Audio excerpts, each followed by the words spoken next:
Welcome to Kiss the Reviews. I'm Armando. That's Corey. And today we're doing 2003's In Hell.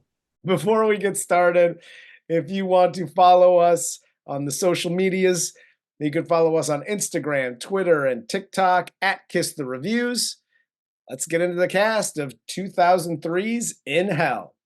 This film stars Jean-Claude Van Damme as Kyle LeBlanc, Lawrence Taylor as 451, and Lloyd Battista as General Hruschov. Fucking Russian propaganda film you throw at us, Damien. Fuck you. I stand with Ukraine. I stand with not watching this movie again. Yeah, you know what didn't star in this movie? Karate. Where the fuck is my karate, bro? Listen, if Jean-Claude Van Damme's in the movie, there's gotta be some karate.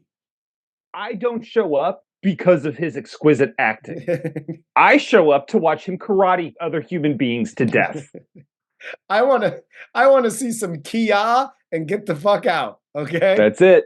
I want to see it. I want to see his naked ass, 2 Kias, and I'm going home. That's it. Maybe a split, depending on how old he is. When in the good old days. Yeah.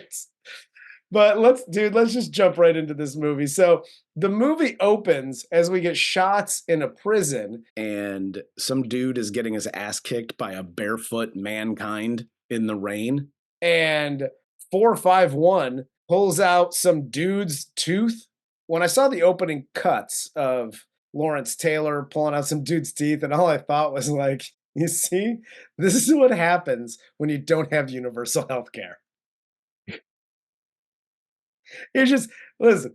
I've pulled out some shit on my own too. I know how that goes. You're broke, you can't see a doctor, so you go online and go, how do I do this? First off, fuck you, socialist. But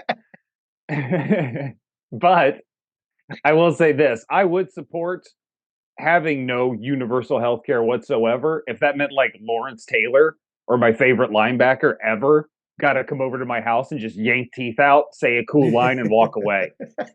I mean, that's a story, at least. It's better than going to the dentist and having that motherfucking sadist torture you for 3 hours.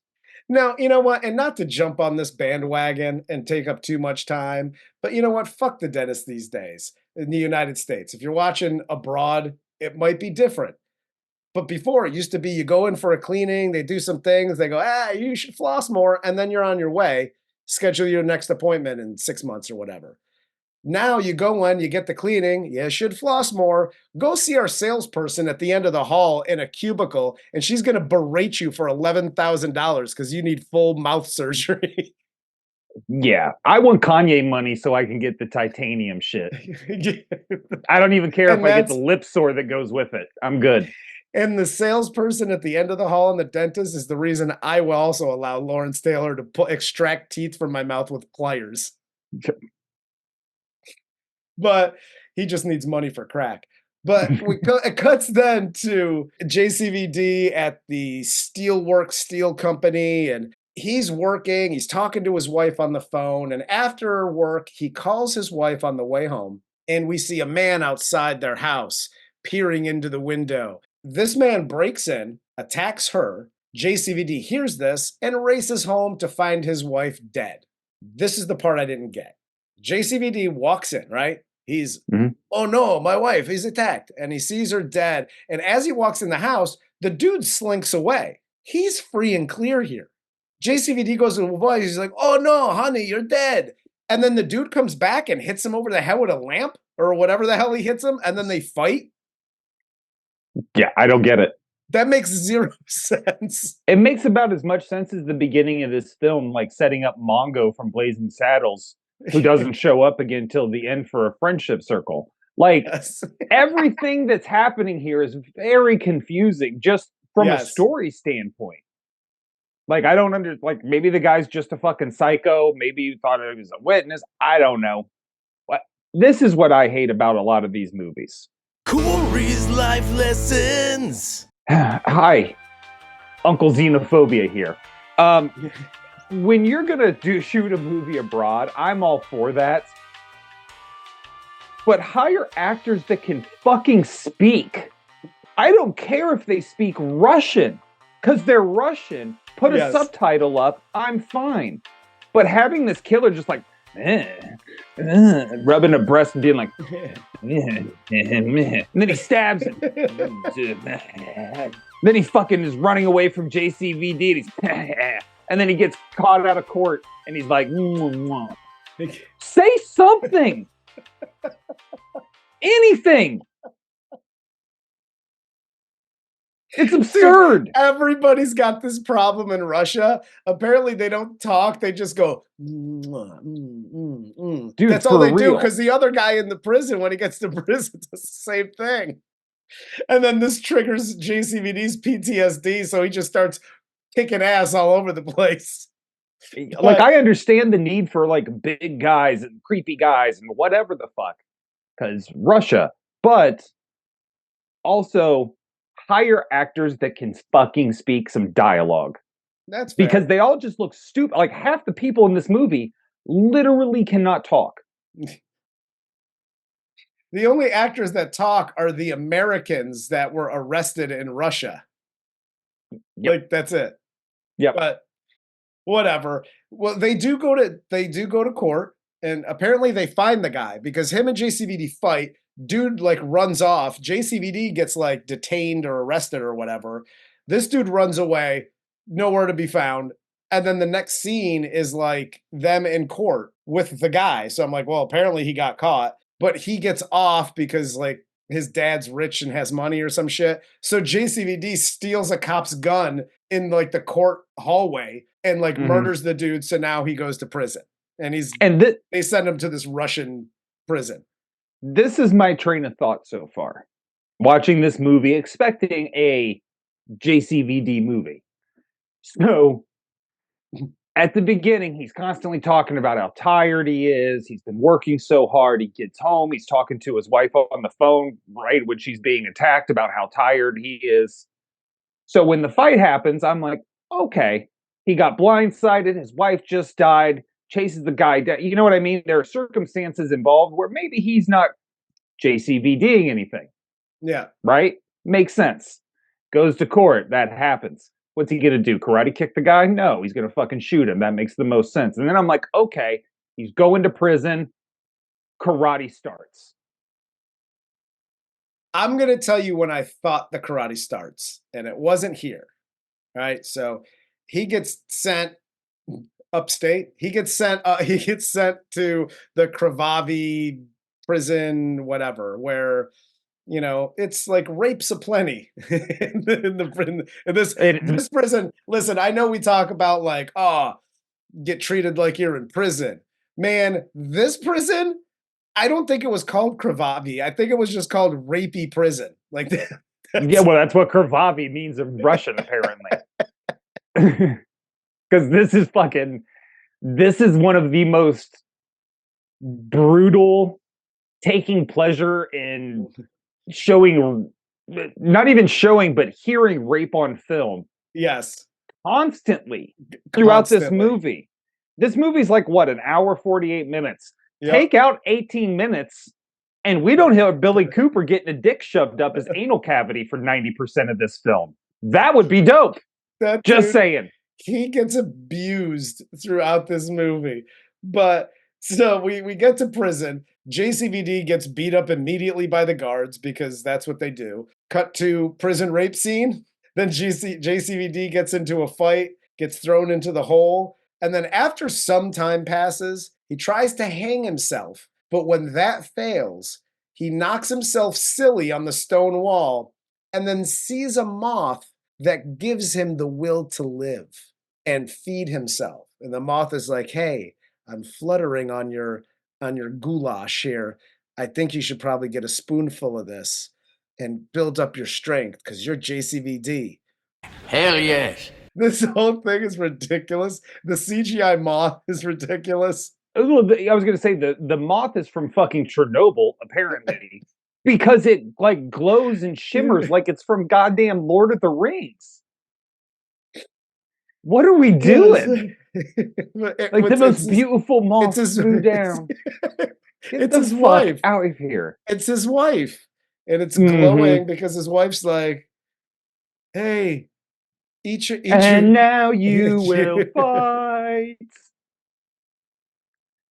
So dumb, dude. But after he goes to the hole, JCVD gets placed in a cell with 451, who's killed his last 3 cellmates and apparently does dental work on the side. And then there's a couple of scenes in here where JCVD meets with his brother-in-law. And his brother-in-law here suggests, like, hey, you got to pay off the guards because that's how shit works here, yada, yada. But we're going to try to get you out. And JCVD is like, oh, okay, maybe I try. I don't know where he gets the money, but apparently he gets the money. I don't know if his brother-in-law gives it to him or what. I think he slipped it to him under the table. They just didn't show it. Yeah, because. But then JCVD meets Billy and Malachi. And he gets all the tea about how the prison is run, who to look out for, you got to pay off. This is where they tell him, like, hey, you need anything, you got to pay off the guards.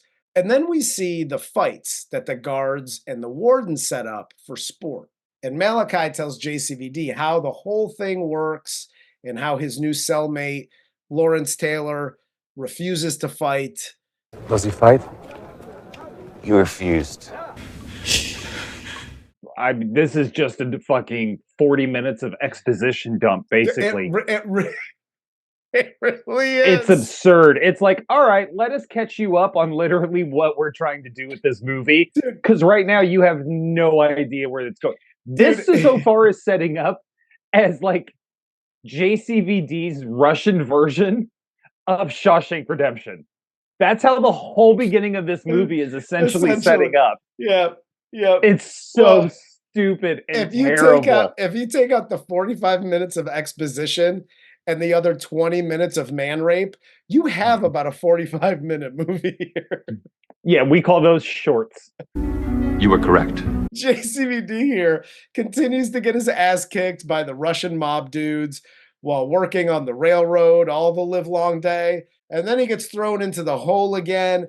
And after he gets out of the hole, he goes to his cell, he reads LT's diary, and then gets caught by LT with no repercussions. Nothing happens. This dude, who has killed 3 of his cellmates, is extracting teeth all over the goddamn place. Okay? Like he's fucking Ed Gein. Like this dude sees him reading his private diary thoughts and just stands there like, sup, dude? Quit touching my shit, man. Yeah, didn't even say that. Just stood there. And then JCVD puts it back and goes back to his bunk. And it's over. The only time there's even a remote problem between the two of them is when JCVD deigns to have a nightmare in his while he's sleeping and almost gets choked the fuck out by LT. Which, I'll be honest with you, a cracked out LT probably tried to choke out multiple roommates when they were on the road. Absolutely. Is it possible this story is true? Yes, it is. That motherfucker looked like he knew how to suffocate a person in their sleep. Oh, he knows how to choke a grown man, I'll tell you that. So then we have JCVD starting a fight with the Russian mob dude who blows kisses at him. And by the way, this Russian mob dude is slamming mad bussy in prison, okay? This dude is crushing it. He's across the board. He was just like, I want that guy, that guy, and he has them all. JCVD gets like, oh, no, don't talk to my friends like that, and stop licking his ear hole or whatever. And so he starts to fight with them. And JCVD gets thrown in the hole here again. Mm-hmm.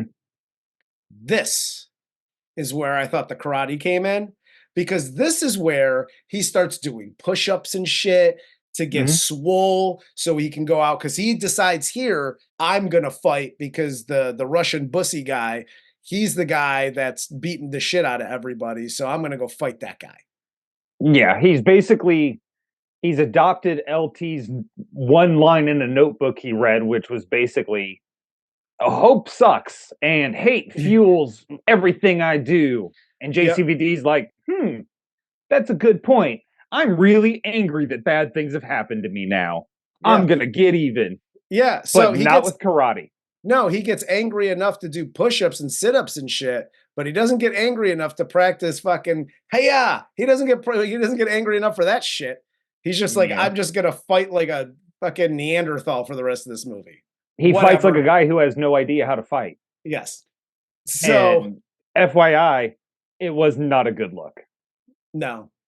This dude, this is what kept going through my mind watching him fight. Because literally, every prisoner in this prison stomps a mud hole in his ass at one point or another.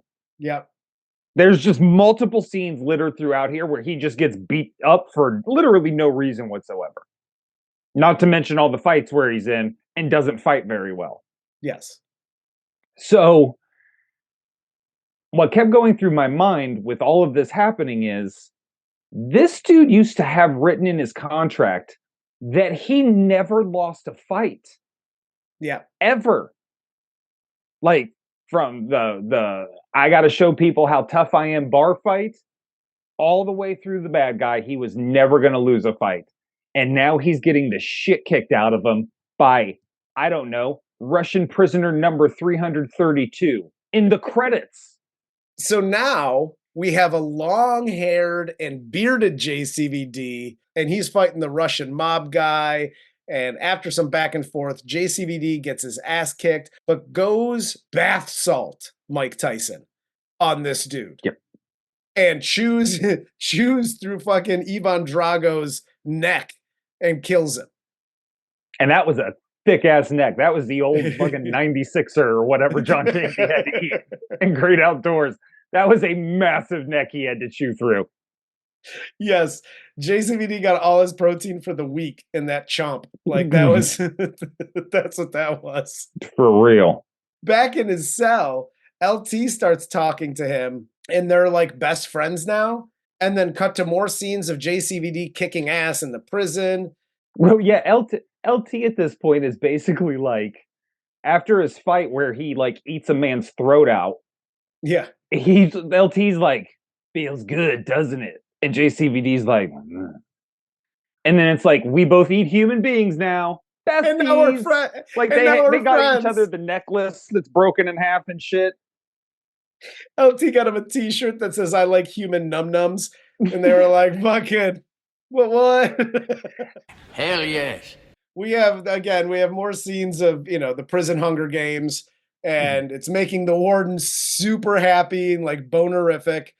And the now slick back goatee JCVD has another meeting with his brother-in-law. And his brother-in-law is like trying to talk to the ambassador and trying to get him out and blah, bitty, bleebity, bloobity, blah. And he's like, no, I'm a fighter now and I'm a bad guy. And like, pew, pew, finger guns and whatever. He's like, go forget about me and leave me in the prison to fucking fight for my life.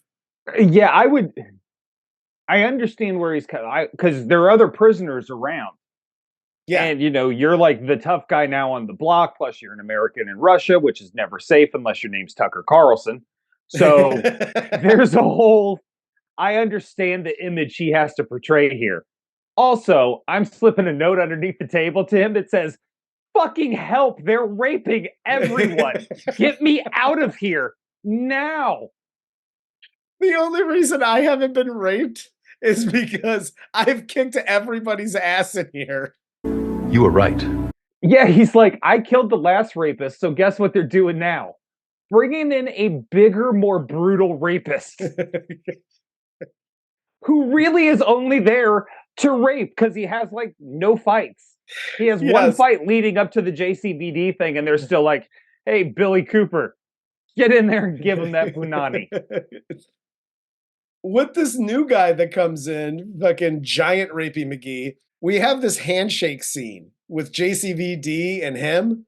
I know we've talked about a few things being like, this didn't need to be here. The 40 minutes of exposition didn't need to be here.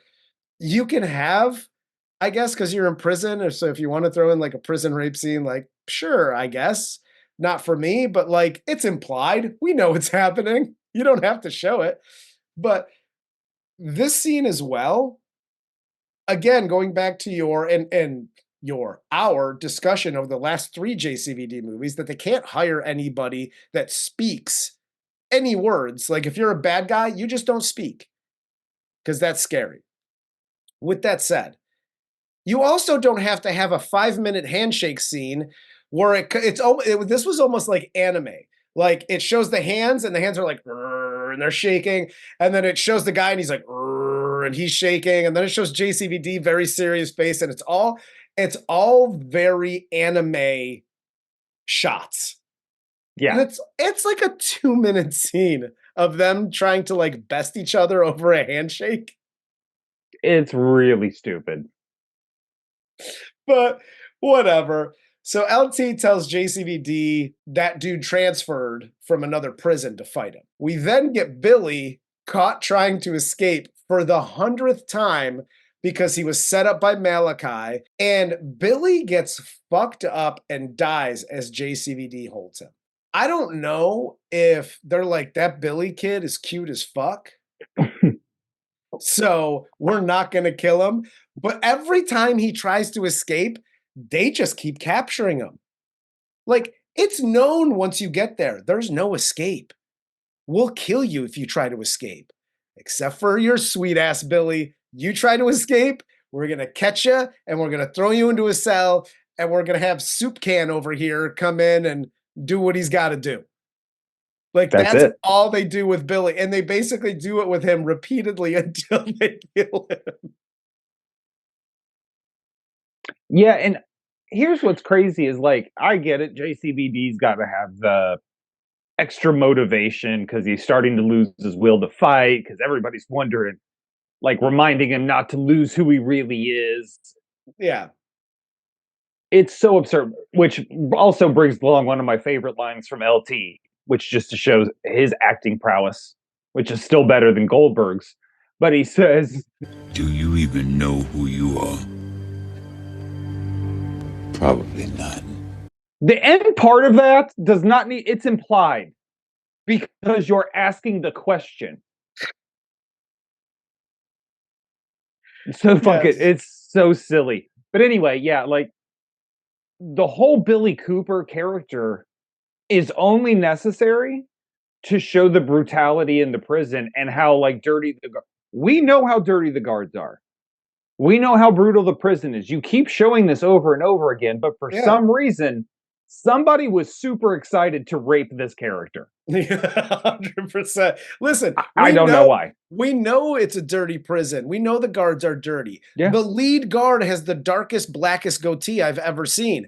Obviously, he's dirty. Like, that's just when JCVD does the slick back hair and the goatee thing, even his shit is dark as fuck because he went to the dark side and he's dirty. It's all implied by the hair color you use, guy. Yep. We don't need the rest of it. And the number of words you use to speak. Yeah, that's true. Which is why I am clearly not a tough guy. But JCVD here then finally fights Valia, the big rapey guy, but he doesn't fight back because Billy said, don't fight back. And so he's not going to play their game anymore. I won't play your game anymore. So they chain him up in the sun and basically turn him into a martyr. This is the second movie that JCVD becomes Jesus Christ. Oh, 100%. The whole prison now takes on this air of peace because JCVD got strung up again and is just there until he fights or dies. Yep. I don't understand. In this prison, if there is another man chained up and can't move, somebody's going to rape him. Yes. They've shown that repeatedly. Like, there's no way they're just going to be like, you know what? Maybe instead of like holding hands and like your hand holds my dick and his hand holds your dick and everybody does this giant circle jerk, let's hold hands and sing Kumbaya. because the fighter guy decided he doesn't want to fight anymore. The whole thing surrounding it is absurd. It is absurd. And all the gangs, like, that's my favorite part is they come up to each other and he's like, what do you want? He was like, peace. And he was like, bullshit, man. And he's like, no, for serious. Look at the Frenchie over there that's hung up. Like, he's hard as fuck. Like, I don't know what the deal is. And they're all like, totally cool. None of us are going to fight anymore. Fuck the warden. No, they actually like have the line in here. You know, I had a thought. Maybe if we didn't fight each other, we could work together. That just now dawned on you? That's like the principle behind the gang is I don't fight you individually. We all rep the same street together. Yes. And we're stronger. We're repping Theta. Exactly. What the fuck? There, I did it. Fucking Stan.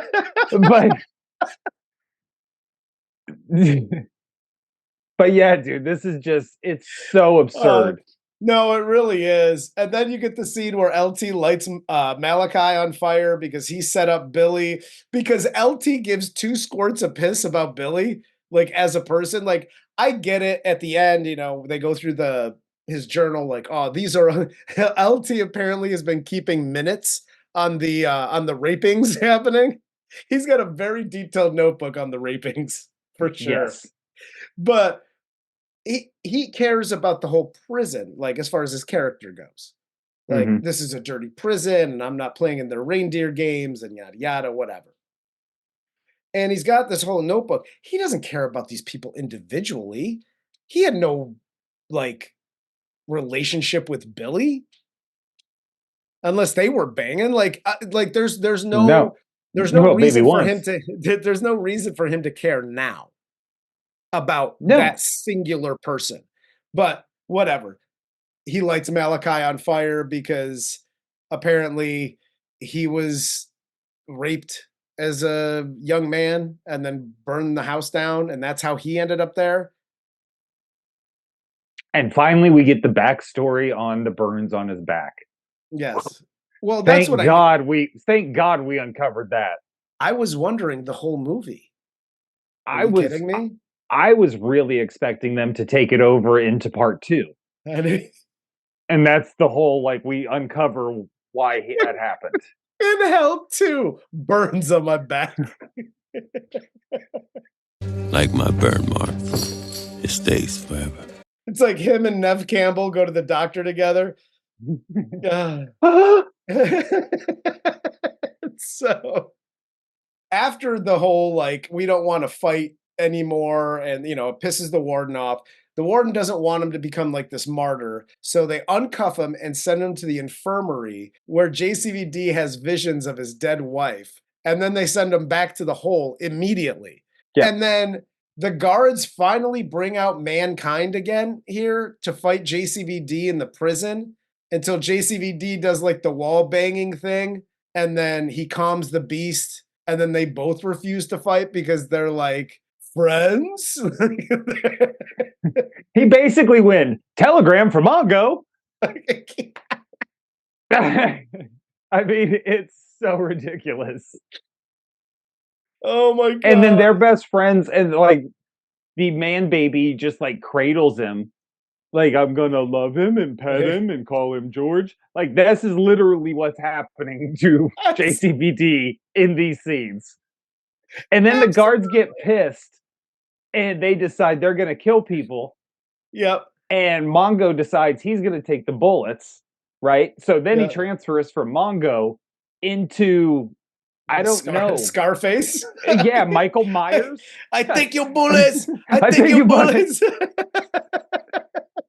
He gets shot the fuck up. Like, dude empties his clip into his chest, and Mongo's still like, nah, I'm gonna fucking break your back now. He just starts wholesale whooping ass to the point where he loosens doors, and now we got a full-scale prison riot. And during said prison riot, LT sits JCVD down because they have time, and he gives him the book and the list that he's kept of every murder in the prison and all the sexings, and he wants to get it to somebody on the outside of the prison. So they put this like whole plan together where JCVD starts fighting again, and he fights the soup can Nazi here, Valia or whatever, so that LT can go through the tunnels and help him escape. and JCVD dresses like a guard and escapes in like the main guard's BMW. And then LT kills the warden, and JCV just gets away. And 3 months later, we get the scroll at the end where it's just, and 3 months later, the prison was shut down. End of movie. Because that's how things work in Russia. Yes. I alerted the media, and all the journalists were promptly murdered, along with myself. This is so... It's just absurd that they try... Like, you're making a prison fight movie. You're making a movie... Let's just start here. You're making a movie with JCVD as your fucking star. Yes. So, first off, that immediately makes this a fight movie.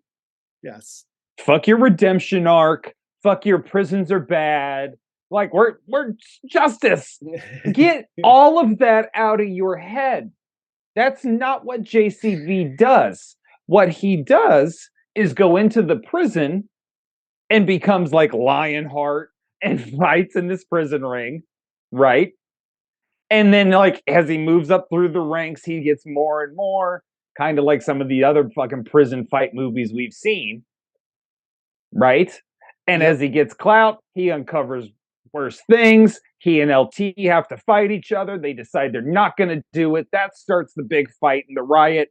Everything goes to hell, and the prison closes down. See how easy that was? It's called a fucking fight movie, bitch. I didn't invent it. It's the wheel. It's been there. Hell yes. This is by far the most disappointing JCVD movie we watched, because there's no karate. That's what I get in for the... I don't care when it comes to all of it at the end of the day. The acting, the writing, the fucking directing, and the plot making sense. None of that matters as long as I get karate. And I did not get any of it. No, I got a lot of dicks. These... I got more dicks than I got fucking karate shown in this fucking movie. Get the hell out of here. No, with these movies, like, and I know we shit on a lot, if not all, of JCVD's movies, because that's what we do here, and we just make jokes and we try to make shit funny. And JCVD movies just lend itself to that. Yes. But again, to your point, I'm here to be entertained and to see, like, I want to see Arnold go and pick up heavy shit and throw people, and like that's what Arnold does. Right? Mm-hmm. Maybe give him a machine gun and he starts mowing down like a jungle or something. Like that's literally what you're there for for Arnold to do. In JCVD's case, you're there for him to, oh no, my wife, my brother, another person who I'm related to is dead. I must fight to revenge. And then you see him do kicks and spin kicks and flip kicks and splits. Yeah. And you got to have a split in just like tighty whities. Like there's certain things you come to expect in a JCVD movie, and none of them were here. I think you only see him in tighty whities once in this movie, and that was disappointing. You were right. And again, no karate, not one kia the whole fucking movie. No, this was, like I said, it's not so much that it's bad, it's disappointing, because it's both. Again, you just didn't bring anything to the table. And yeah, like, I mean, Armando said, I'm not saying that it would have been a good movie if there was karate. No, it's still a piece of shit. I would have just been more entertained because I'm seeing the ridiculous karate happening.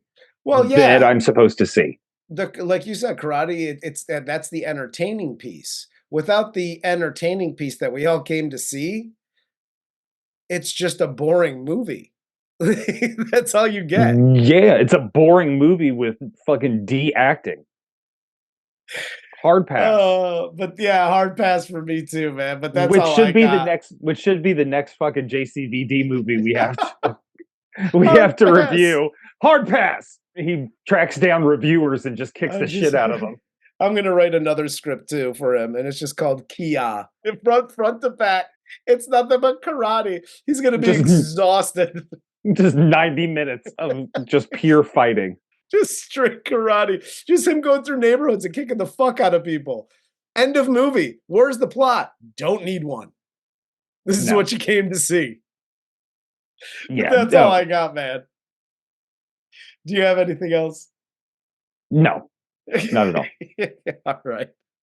Well, for Corey, I'm Armando. This is Kiss the Reviews, and this was 2003's In Hell.